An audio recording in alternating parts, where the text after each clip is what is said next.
A'udzubillahi minasyaitonirrajim. Bismillahirrahmanirrahim. Assalamualaikum warahmatullahi wabarakatuh. Jumpa kembali di channel Sampul Hitam yang tentunya akan berbagi cerita. Dan untuk cerita kali ini masih melanjutkan cerita yang sebelumnya yang berjudul Misteri Kehamilan Zakia. Cerita ini ditulis oleh Yani Santoso. Dan bagi teman-teman yang ingin membacanya secara langsung, teman-teman bisa langsung kunjungi link yang saya sudah siapkan, ada di deskripsi. Oke, tak usah berlama-lama, mari kita ke ceritanya. Selamat mendengarkan. Di antara pohon besar dan tertutup rimbun semak belukar, seseorang bersila di depan sebuah kuburan. Asap dupa mengepul dan perlahan hilang tertiup angin malam. Nyai Fatmah, keluarlah. Aku butuh bantuanmu. Lirihnya sambil mulutnya komat kamit membaca mantra. Tidak lama setelah itu, angin bertiup kencang dan asap tebal keluar dari dalam kuburan, dibarengi dengan bau busuk yang menusuk hidung. Beberapa kali wanita itu mengusap ujung hidungnya untuk menetralkan penciumannya. Terdengar seperti ledakan. Perlahan muncul sosok wanita tua berambut panjang dari kepulan asap yang semakin tipis. Kamu datang lagi, Ningsih, ucap sosok wanita yang baru muncul dari kepulan asap. Nyai, aku butuh bantuan. Tolong aku, Nyai. Tawa nyaring menggema memecah keheningan ketika Ningsih mengatakan keinginannya. Apa yang bisa kamu berikan padaku kali ini, Ningsih? Dia bertanya setelah tawanya reda. Aku ingin bayi itu. Hening. Sosok yang dipanggil Nyai Fatmah itu terdiam. Hanya hembusan angin dan gesekan daun-daun yang bergoyang diterpa angin yang terdengar. Kamu terlalu banyak permintaan. Sementara kamu belum melunasi syarat yang kuberikan padamu sebelumnya. Nyai Fatmah berkata, memecah keheningan.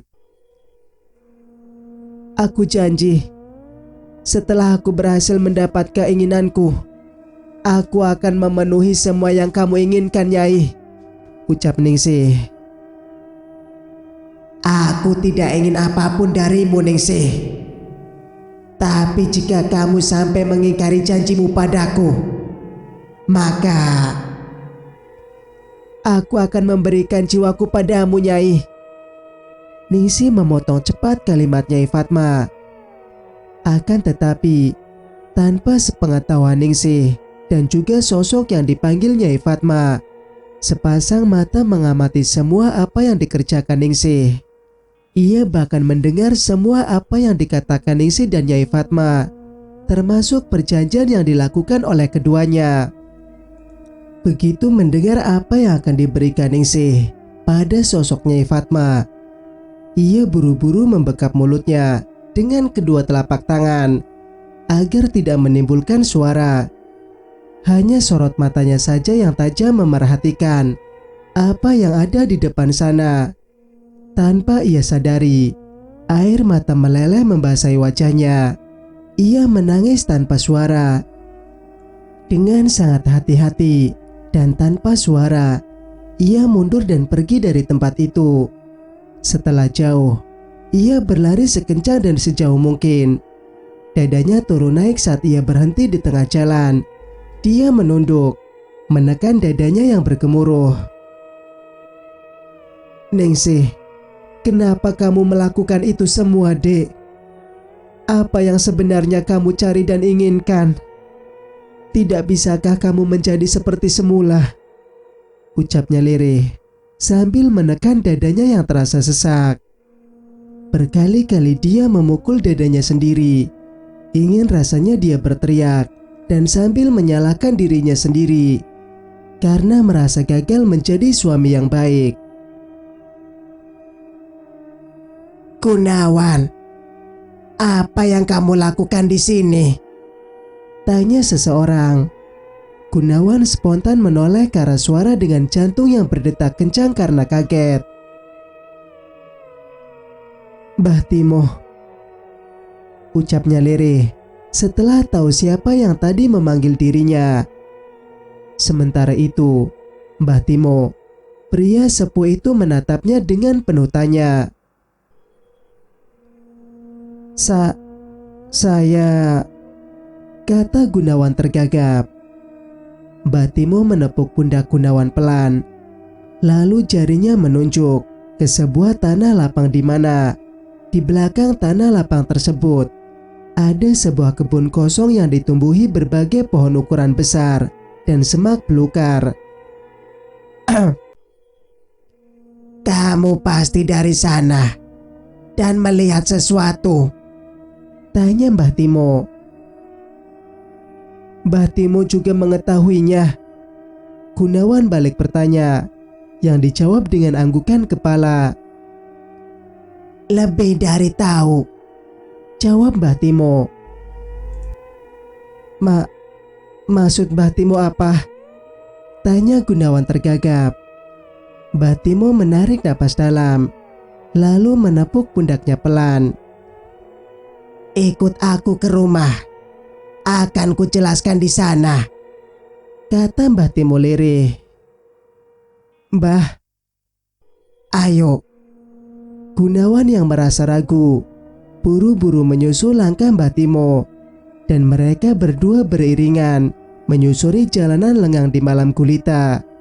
Yang terdengar hanya derap langkah kaki mereka yang sesekali menginjak kerikil atau batu dan menimbulkan suara. Jadi, sejak kapan kamu mengetahui perbuatan istrimu? Tanya Mbah Timo memecah keheningan. Belum lama ini, Mbah. Walau sebenarnya saya sudah merasa curiga sejak lama, jawab Gunawan. Mbah Timo manggut-manggut sambil mengusap janggutnya yang memutih. Mereka sudah memasuki perkampungan. Di pertigaan jalan, mereka berhenti ketika berpapasan dengan beberapa warga yang sedang melakukan ronda. Mbah Timo, panggil salah satu dari mereka. Dari mana, Mbah? Dan ini Mas Kun, kata seorang lagi, namun menggantung kalimatnya saat melihat Gunawan. Dia memindai Gunawan dengan berbagai pertanyaan. Mungkin dalam benaknya bertanya-tanya, kenapa Gunawan bisa bersama-sama dengan Mbah Timo. Saya bertemu Gunawan di jalan. Kebetulan dia sedang mencariku. Jadi sekalian kuajak ke rumah. Mbah Timo yang seolah bisa membaca pikiran tetangganya menjawab. Mereka manggut-manggut mendengar penjelasan Mbah Timo. Baiklah kalau begitu. Kalian lanjutkan keliling kampungnya.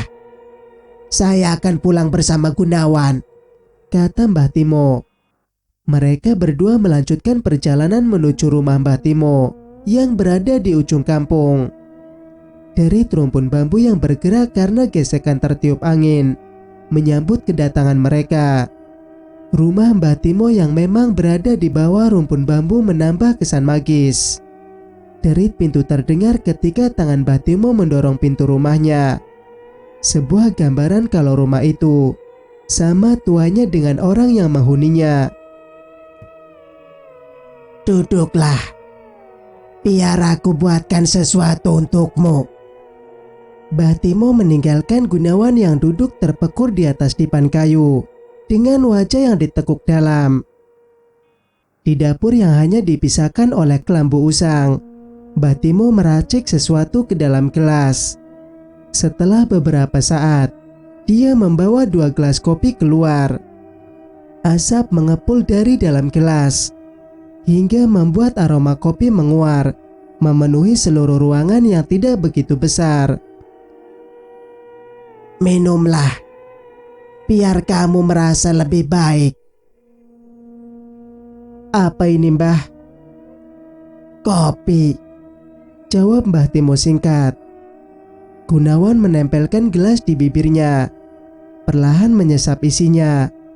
Akan tetapi tidak berapa lama, dia terbatuk dan mengeluarkan kembali kopi yang baru saja diminumnya.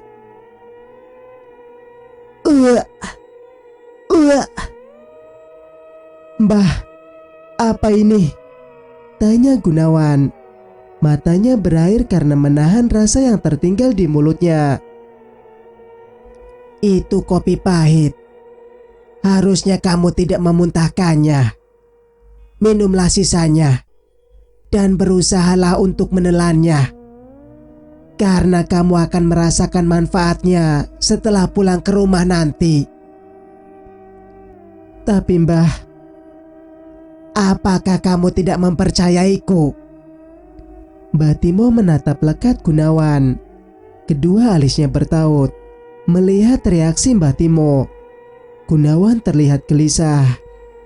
Beberapa kali dia berubah posisi duduknya. Dia ragu untuk mengikuti anjuran lelaki tua yang ada di depannya, yang memang telah dikenal sebagai orang pintar di kampung ini, atau menolak karena rasanya yang tidak enak dan begitu pahit. Dilihatnya sekali lagi Mbah Timo yang masih menatapnya lekat. Perlahan, Gunawan meraih gelas yang tadi diletakkan di atas meja, lalu perlahan menyesap sisa isinya. Saat sisa kopi itu perlahan menyentuh ujung lidahnya, dia membukatkan kedua matanya dan diam beberapa saat, lalu dengan cepat menyesap habis sisanya. Bagus, Mbah Timo berkata lirih. Mbah, kenapa rasa kopinya tiba-tiba berubah? Selidik Gunawan. Dia merasa bingung karena saat pertama meminumnya tadi dirasakannya begitu pahit. Namun ketika mencoba meminumnya lagi, dia justru merasakan kopi tersebut begitu nikmat, hingga tidak menyisakan sedikit pun. Karena saat meminumnya, perasaanmu gamang. Gamang? Tapi saat pertama minum, saya tidak merasakan perasaan apa-apa. Justru karena tidak merasakan apa-apa, kamu seolah tidak pasti. Namun saat kamu meminumnya untuk kedua kalinya, ada harapan dalam hatimu. Kamu menginginkan sebuah kebaikan, dan itu mempengaruhi indera perasaanmu. Jelas Mbah Timo panjang lebar. Sekarang, ceritakanlah apa yang menjadi ganjalan di hatimu, pinta Mbah Timo. Perlahan, Gunawan menceritakan secara runut keganjilan-keganjilan yang dia rasakan sejak pertama kali menjadi menantu Pak Joko. Dia juga menceritakan bagaimana dia melihat Nyai Westi bersama Gandharva di dalam ruangan besar di rumah Pak Joko yang lama. Gunawan juga menceritakan bagaimana Nyai Westi memintanya untuk membawa Ningsih keluar dari rumah itu, namun lebih memilih kembali dan membangun rumah Pak Joko yang sempat dihancurkan warga kala itu. Terakhir kali, Gunawan juga bercerita bagaimana Ningsih menjadi aneh dan sering keluar tengah malam dan kembali menjelang subuh. Bahkan sempat terluka parah di malam ketika terjadi hujan deras. Mbah Timo yang mendengar cerita Gunawan menarik napas dalam. Lalu lelaki sepuh itu melinting rokok tembakau. Asap mengepul dari mulutnya dan membuat Gunawan terbatuk saat menghirup asapnya.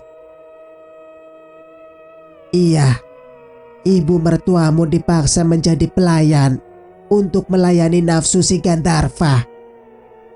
Dan dari mereka berdua lahir Dimas. Dan cerita selanjutnya, aku yakin kamu sudah mengetahuinya. Dan soal luka yang dialami Ningsih malam itu, karena dia berusaha mengambil bayi Zakia, kata Mbah Timo. Apa Mbah? Ningsih ingin mengambil anak Zakia, tapi kenapa? Karena anak Zakia adalah keturunan dari Dimas. Dan jika Ningsih bisa mengambil dan menjadikan bayi itu tumbal, maka kesaktian dan ilmu yang dimilikinya akan bisa melampaui Pak Joko. Karena bayi itu bukan bayi sembarangan. Ningsih kalah. Dan aku yakin Dimas tidak akan membiarkan anaknya disakiti. Gunawan terdiam. Dia teringat kejadian beberapa hari yang lalu ketika Dimas datang ke rumah Pak Joko dan membuat Ningsih terluka parah. Dia menarik napas dan menghembuskannya kasar, lalu mendongak, menatap langit-langit rumah Mbah Timo. Dari kejauhan, terdengar sayup-sayup azan berkumandang dari masjid dan surau, bersahutan. "Saya sebaiknya pulang, Mbah," kata Gunawan lirih. Mbah Timo mengantar Gunawan sampai depan pintu. Sebelum Gunawan pergi, Mbah Timo berpesan sesuatu. "Kuatkan hatimu dan jangan kaget saat kamu melihat sesuatu yang ada di rumah itu. Karena itulah penampakan yang sebenarnya." Gunawan hendak menjawab kata-kata Mbah Timo. Namun buru-buru lelaki sepuh itu melanjutkan kalimatnya. "Pulanglah. Kamu akan segera mengerti apa yang kumaksud." Singkat cerita, Gunawan membuka pelan pagar belakang rumah, melangkah pelan dan berusaha untuk tidak menimbulkan suara gaduh. Namun dia berjingkat kaget dan membuat jantungnya hampir melompat keluar ketika dia melihat mertuanya, Pak Joko, yang tinggal di ruangan belakang. Lelaki parubaya itu muncul dengan tiba-tiba di depan Gunawan. Akan tetapi bukan itu yang membuatnya kaget. Namun wajah Pak Joko terlihat begitu menyeramkan. Matanya hitam dengan gigi penuh taring. Dia mengerutkan dadanya beberapa kali sambil mengucap istighfar dan meninggalkan Pak Joko yang menatapnya tajam. Di depan kamar, Gunawan merasa ragu saat hendak membuka pintu. Dia tidak tahu harus berkata apa nanti jika bertemu dengan Ningsih. Apakah akan memarahinya atau pura-pura tidak tahu apa-apa seperti yang selama ini dia lakukan. "Mas, kamu dari mana?" Suara Ningsih terdengar berkata di belakangnya. Perlahan, Gunawan membalikkan tubuh dan bersiap hendak menyapa istrinya. Begitu dia melihat sosok Ningsih yang membawa nampan berisi sarapan, Gunawan membekap mulutnya sendiri dengan telapak tangan, sementara matanya melotot menatap Ningsih dengan tatapan yang entah. "Jadi, inikah yang dimaksud Mbah Timo? Kalau aku akan melihat apa yang selama ini tidak terlihat olehku," bisik hati Gunawan. "Mas, kenapa? Kok kamu seperti orang bingung dan terkejut seperti itu?" tanya Ningsih. Dahinya berkerut sambil tetap memerhatikan Gunawan yang masih terpaku di ambang pintu. "Dek, Aku... Mandilah, aku sudah menyiapkan sarapan untukmu." Ningsih mendorong pelan tubuh Gunawan agar masuk ke dalam kamar. Dia menurut dan melangkah masuk. Ningsih lalu membalikkan tubuh setelah memastikan suaminya mandi dan dia berjalan keluar kamar. Gunawan membalikkan tubuh dan segera berlari keluar, mengintip dari balik pintu. Dilihatnya sosok istrinya berjalan menuju ruang tengah. Namun, apa yang dilihat tidak sama dengan apa yang selalu dilihatnya setiap hari. Ningsih berjalan dengan kaki diseret, sementara sebelah tubuhnya miring ke samping, seperti seseorang yang sedang membawa beban yang berat. Iya, dia melihat sosok wanita tua bergelayut di pundak kirinya, sehingga tubuhnya terlihat miring saat berjalan. Gunawan membekap mulutnya dengan tangan, lalu berlari ke dalam kamar mandi. Setelah itu, dia memuntahkan semua yang ada di dalam perutnya. Uah, uah. Perut Gunawan tiba-tiba merasa sangat mual. Kepalanya berdenyut, berat dan pusing. Lalu dia terkulai di atas lantai kamar mandi, tidak sadarkan diri. Sementara di tempat lain, "Mas, lihat, Bimo sudah bisa berjalan," teriak Zakia girang saat melihat anaknya. Bimo berjalan 1-2 langkah. Walau sesekali tubuhnya terjatuh, namun tidak menyurutkan semangatnya untuk terus berusaha berjalan. Setelah jatuh, bocah itu segera bangkit dan berusaha melangkahkan kembali kakinya.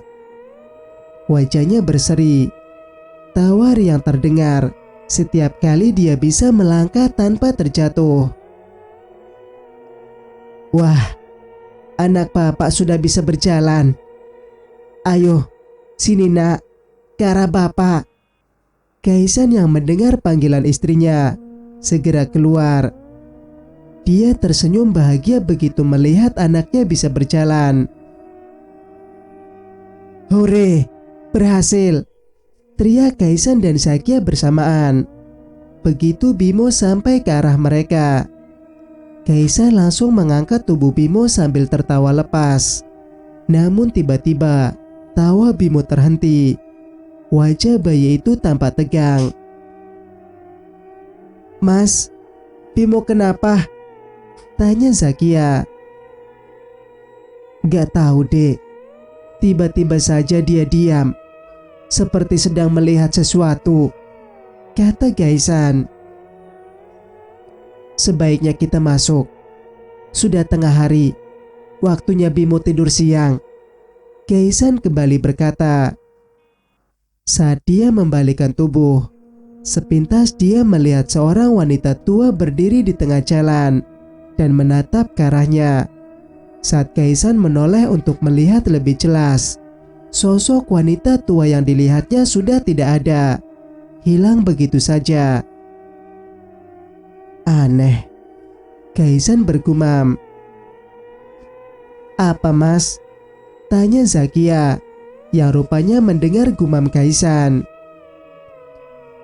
"Tidak apa-apa dek, ayo masuk," ajak Kaisan. Bimo yang berada di gendongan Kaisan memperhatikan ke arah jalan. Dia menatap ke arah jalan tanpa berkedip. Dan tanpa sepengetahuan Kaisan, Bimo menyeringai, memperlihatkan sepasang taring kecilnya ke arah wanita yang berdiri di tengah jalan, seolah berkata pada wanita tua itu, "Aku tidak takut." "Bimo tidur siang dulu ya, sama ibu," kata Zakia. Dia mengambil Bimo dari gendongan Kaisan. Akan tetapi Zakia buru-buru mundur. Tubuhnya menegang dan bergetar. "Ada apa dek?" selidik Kaisan. "Mas, Bimo, dia... "Bimo kenapa dek? Dia tidak apa-apa. Aku sedang menggendongnya." Zakia mengucak kedua matanya sambil menepuk pipinya sendiri untuk memastikan kalau apa yang dilihatnya tadi itu salah dan hanya imajinasi. "Iya mas, Bimo tidak apa-apa," jawab Zakia. "Tidak mungkin, Bimo bukan monster. Dia anakku," bisik hati Zakia, meyakinkan dirinya sekali lagi kalau Bimo bukan monster atau genderuwo yang mempunyai wajah menyeramkan. Dan apa yang baru saja dilihatnya tidak lebih hanya sebuah ketakutan yang selama ini menghantui pikirannya. "Mas, apakah kamu akan tetap menyayangi Bimo apapun yang terjadi padanya?" lirih Zakia bertanya pada Kaisan setelah Bimo tertidur. "Tentu saja dek.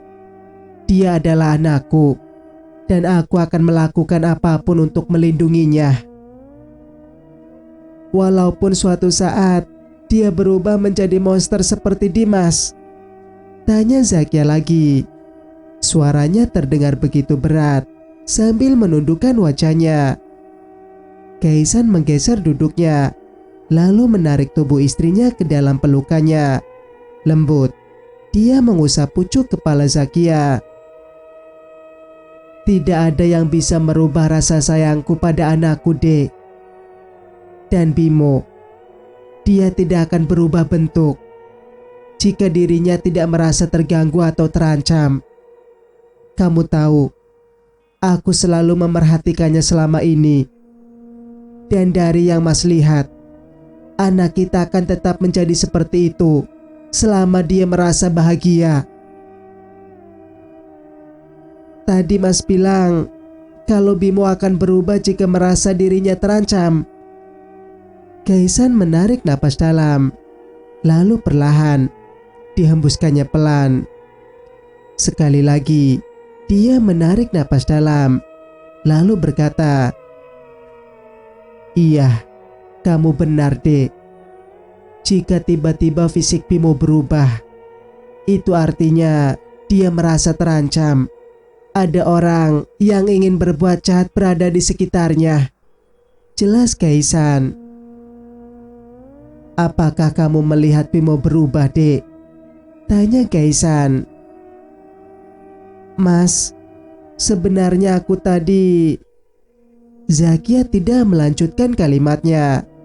Dia merasa ragu untuk menceritakan pada suaminya tentang apa yang dilihatnya tadi. Kenapa, Dek? Selidik Kaisan. Sebenarnya tadi aku melihat Bimo sedikit berubah. Aku melihat dia menyeringai hingga taringnya keluar. Kaisan yang mendengar penuturan Zakia menahan napas untuk beberapa saat. Ruangan di mana mereka berbicara terasa begitu hening dan sunyi. Mas, apakah artinya anak kita dalam bahaya? Tanya Zakia memecah keheningan. Semoga saja tidak terjadi apa-apa padanya, jawab Kaisan lirih sambil melihat Bimo yang tertidur pulas. Dengkuran halus terdengar dari mulut kecilnya. Kaisan mengusap wajah dengan telapak tangan. Ya Allah Gusti, lindungilah keluarga kami, ucapnya lirih. Cerita pun bersambung. Jika kalian suka dengan ceritanya, jangan lupa untuk like, komen, dan subscribe channel ini agar bisa mendengarkan cerita-cerita berikutnya. Wassalamualaikum warahmatullahi wabarakatuh.